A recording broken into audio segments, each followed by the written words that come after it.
하나님 아버지, 주님의 은혜를 감사합니다. 주님께서 저희들에게 베풀으신 크신 은혜와 또 영생에 대한 기쁨, 소망을 생각할 때 오늘도 하나님 앞에 그저 감사하는 마음으로 하나님 전에 나왔습니다. 하나님, 이 시간 또 주님을 사랑하는 마음으로 하나님 앞에 거룩한 예배 올려드릴 때 저희들의 예배를 받아주시고 신령한 은혜를 넘치도록 부어주시옵소서. 오늘 하루의 삶 가운데도 주님과 동행하며 주님께서 베풀으신 또 은혜 가운데 그 기쁨과 소망 가운데 충만한 복된 하루가 되게 하여 주시옵소서. 예수님의 이름으로 기도드리옵나이다. 아멘. 누가복음 24장 44절에서 53절까지 우리 다 같이 읽겠습니다.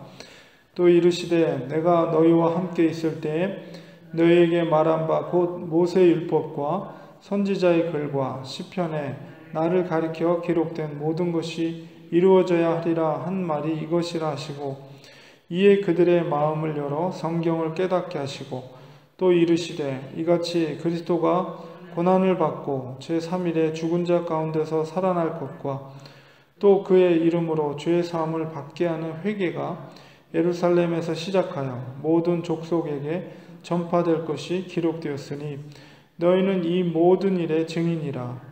볼지어다 내가 내 아버지께서 약속하신 것을 너희에게 보내리니 너희는 위로부터 능력으로 입혀질 때까지 이 성에 머물라 하시니라. 예수께서 그들을 데리고 베다니 앞까지 나가사 손을 들어 그들에게 축복하시더니 축복하실 때 그들을 떠나 하늘로 올려지시니 그들이 그에게 경배하고 큰 기쁨으로 예루살렘에 돌아가 늘 성전에서 하나님을 찬송하니라. 아멘. 예수님께서 마지막 승천하시기 전에 제자들과 함께 있으면서 하셨던 마지막 일은 역시 하나님의 말씀을 풀어서 그들에게 가르쳐 주는 일을 하셨습니다.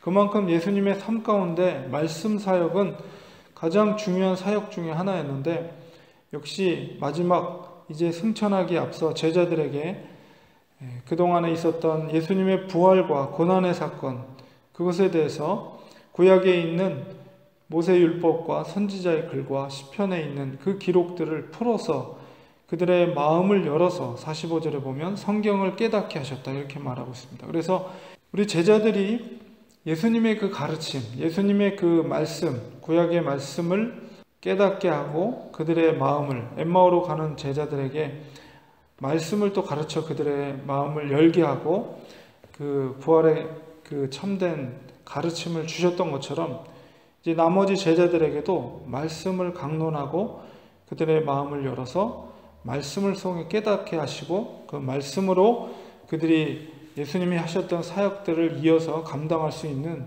능력을 공급해 주시는 것을 보게 됩니다. 예수님께서 말씀하셨던 핵심적인 말씀의 주제 두 가지는 46절에 있는 바로 예수님의 죽으심과 또 3일 만에 다시 살아나신 부활의 소식, 그것을 전하는 것이었고, 47절에 있었던 두 번째 말씀은 주의 이름으로 죄사함을 받게 하는 회개가 예루살렘과 모든 족속에게 전파될 것이 기록되어 있는 것을 말씀을 깨달아 알게 해주셨습니다.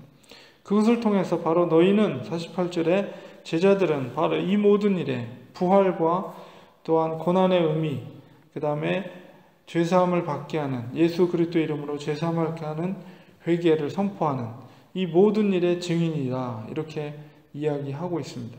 그리고 나서 마지막 당부하고 있는 것은 볼지어다 내가 아버지께서 약속하신 것, 그것은 바로 성령이죠.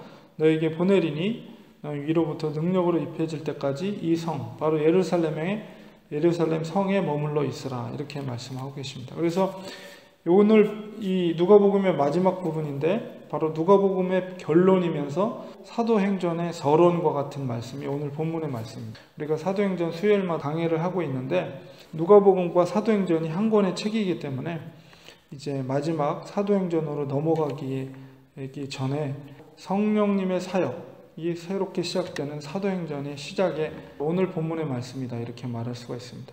그래서 성령이 제자들에게 임함으로 예수님께서 비록 승천하셨지만 예수님께서 하셨던 그 사역을 성령의 능력으로 권능을 받고 그들이 이어서 예수님이 했던 사역, 바로 부활의 증인이 되는 것, 그리고 회개의 복음이라는 것은 결국 예수 그리스도를 믿음으로 말미암아 그들이 구원받는 복음의 메시지, 그 핵심적인 것이죠. 그것이 예루살렘으로 시작해서 모든 민족에게, 족속에게 전파될 것이다. 바로 제자들을 통해서 그 일들이 이루어지게 될 것을 예수님께서 말씀하고 계시는 것입니다. 이것이 바로 교회를 향한 예수님의 이 땅에 있으면서 마지막 선포하신 말씀이며, 또 우리 한 사람 한 사람이 감당해야 될 이 땅에서의 삶의 분명한 목적과 사명이다 라는 것을 우리가 또한 인식해야 됩니다.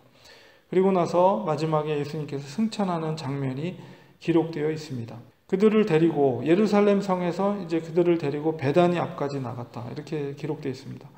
베다니는 예루살렘에서 이제 동쪽으로 약 4km 정도 떨어져 있는 곳에 있었죠. 베다니가 우리가 기억되는 것은 마르다 마리아의 오빠였던 나사로가 다시 살아났던 동네죠. 베다니는 찾아보니까, 자료를 찾아보니까 작은 마을이었습니다. 여인이 옥합을 깨고 예수님의 죽으심을 준비했던 장소이면서 또 죽은 나사로가 살아났던 그 장소이죠. 예루살렘에서 동쪽으로 한 2km 떨어진 곳이 벳바게라는 곳이 있는데, 거기는 예수님이 나귀를 타셨던 곳이죠.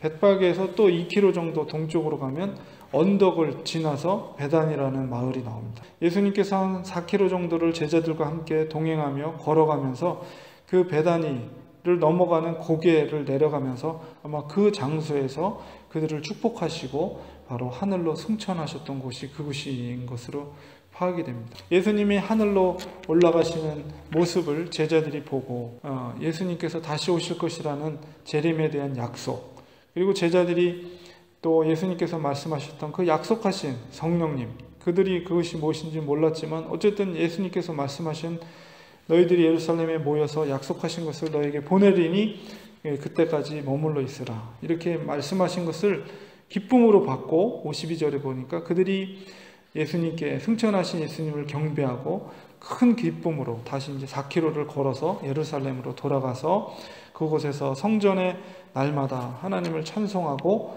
예수님의 약속하신 것을 기다리는 장면으로 이제 누가복음은 결론을 맞이하게 됩니다. 우리가 해야 할 일이 무엇인가? 바로 예수님이 마지막 우리에게 제자들에게 당부했던 그 말씀이 바로 그것입니다. 그리고 우리가 그 사명을 때로는 망각할 때가 있죠. 그럴 때 우리가 예수님께서 하셨던 말씀은 바로 성경을 열어서 그들의 마음을 열고 깨닫게 하신 그것이거든요. 그렇기 때문에 우리가 하나님의 말씀을 가까이 하고 그 말씀이 우리에게 임할 때 우리의 사명이 다시 한번 회복되는 역사가 일어나게 됩니다. 그렇기 때문에 우리가 복음을 전하는 자, 예수님의 부활에 증인된 삶을 사는 것, 그 다음에 예수 그리스도의 이름으로 죄사함의 복음을 선포하는 이 사명, 우리가 감당하는 데 있어서 말씀을 우리가 늘 가까이 해야 될 그 필요가 거기에 있는 거예요. 이미 성령님, 우리에게 약속하신 성령은 우리에게 기름 부어 주셨고 이미 우리 속에 임재하고 계십니다. 그렇기 때문에 우리가 주님 오실 때까지 우리가 증인된 삶, 부활의 증인, 또 회개와 복음의 증인으로서 살아갈 때 반드시 우리에게 필요한 것이 하나님의 말씀이라는 것을 깨닫게 됩니다. 말씀을 통해서 우리가 사명이 다시 한번 회복되는 것을 우리가 체험할 수 있게 되는데, 예수님이 바로 제자들에게 마지막으로 하신 일이에요. 이 마지막 부분, 이제 오늘 누가복음이 마치고 이제 내일은 미가서로 넘어가게 되는데요.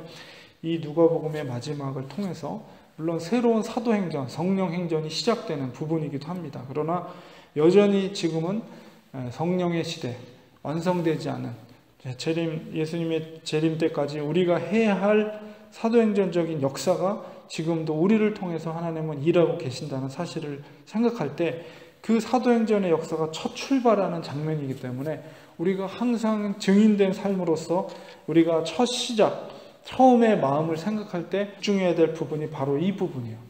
얼마나 이 말씀의 사역이 중요한 것인가, 또 말씀을 묵상한다는 것이 중요한 것인가를 깨닫고 분명한 이 땅에서의 우리의 분명한 목적, 우리 교회의 목적, 사명, 이런 걸 다시 한번 깨닫는 오늘 하루가 되시기를 주님의 이름으로 축원드립니다.